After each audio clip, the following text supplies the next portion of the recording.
How did David kill Goliath? According to some skeptics of the Bible, David killed Goliath twice. David put his hand into his bag and took from it a stone and slung it, and struck the Philistine on his forehead.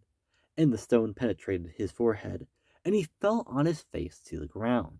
So David prevailed over the Philistine with his sling and the stone. He struck the Philistine and killed him, and there was no sword in David's hand. Then David ran and stood over the Philistine, and took his sword and drew it out of its sheath, and finished him, and cut off his head with it. When the Philistines saw that their champion was dead, they fled. Some skeptics' claim is that the first time, verse 49 to 50, David killed him with a stone.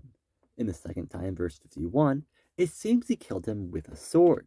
To answer this objection, we're going to be looking at a book, Do Historical Matters Matter to Faith? A historical appraisal of modern and postmodern approaches to Scripture. The alleged double killing of the Philistine in 1750-51 can be explained reasonably when one takes a closer look at the Hebrew text. In verse 50, a hippo form of mote, or die, is collocated with he struck down, while in verse 51, a polel form of mote is used to describe how David killed the Philistine with a sword. The collocation of verbs in verse 50 has the nuance dealt a mortal blow. The polel of mote, verse 51, is used in 8 other passages in the Old Testament. In 3 poetic texts, it appears to mean simply kill or put to death, for example in Psalm 34:21.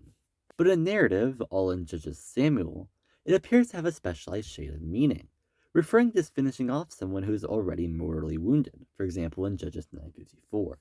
To simplify what we just read, the first shot was a fatal blow, while the second finished Goliath off.